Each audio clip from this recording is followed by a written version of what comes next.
जय माता दी सभी को। ओम साई काल का जय माता दी गुरु माँ। जय हो साईनाथ महाराज की।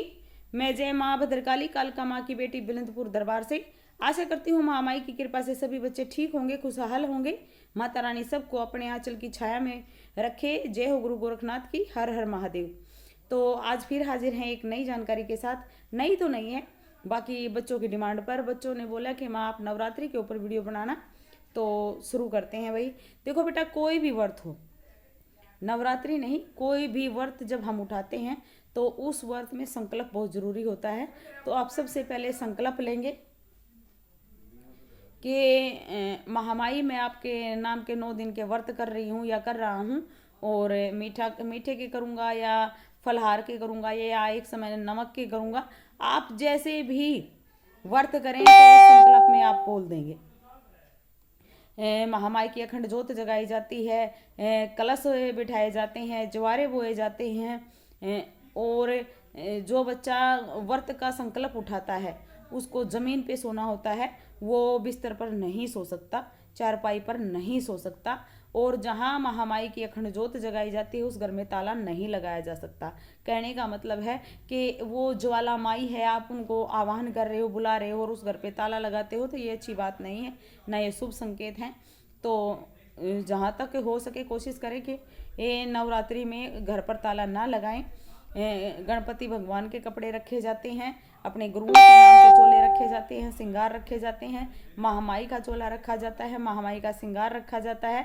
अगर कोई दुर्गा और काली दोनों माओं को पूजता है तो दोनों के नाम के कलश बिठाए जाएंगे, दोनों के नाम की ज्योत जगाई जाएगी, 9 सुपारियां बिठाई जाती हैं माँ के स्वरूप में, और सच्ची भावना से माँ का भजन कीर्तन किया जाता है। अगर भजन कीर्तन आपसे नहीं होता तो कम से कम जय माता दी, जय माता दी, जय माता दी का तो जाप आप कर ही सकते हैं, वो करिए।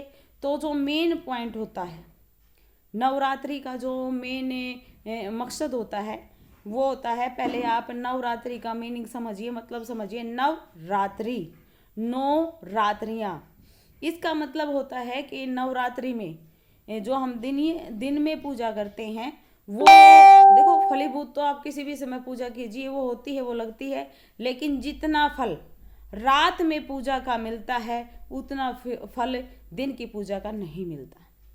तो नवरात्रि का मतलब है कि 9 रातों में जितना आपसे हो सके उतना महामाई को मनाइए, मनाने की कोशिश कीजिए। जितना महामाई का नाम आपसे जपा जा सके उतना जपिए, जितना महामाई को आप सच्चे मन से पुकार सके उतना पुकारिए नवरात्रि रातों में।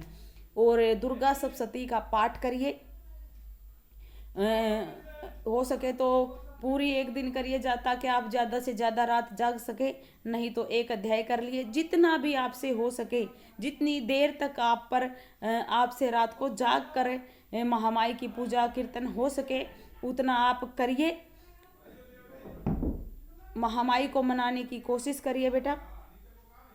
दुर्गा चालीसा का पाठ कर सकते हैं आप, और जिसके घर में अष्टमी को पूजन होता है वो अष्टमी को कढ़ाई करेंगे, जिसके घर में नवमी को पूजन होता है वो नवमी को कढ़ाई करेंगे। कन्या बिठाएंगे, जो खुले नवरात्रे होते हैं उनमें कन्या बिठाई जाती है, और महामाई को मनाएंगे। जितना हो सके माँ के नाम का भजन कीर्तन, मन में किसी के प्रति द्वेष नहीं रखेंगे, किसी के प्रति छल कपट नहीं रखेंगे, किसी को बुरा भला नहीं बोलेंगे। और जो बच्चे साधनाओं पर बैठते हैं वो बच्चे क्रोध नहीं करेंगे, बिल्कुल शांत रहेंगे, क्योंकि साधनाओं में तपस्याओं में क्रोध करते हैं, अगर कुछ मुंह से निकल जाता है तो वो पूरा होने की संभावना होती है। तो जो बच्चे साधनाओं पर बैठेंगे, जो साधनाएं करेंगे, वो बिल्कुल शांत स्वभाव रखेंगे।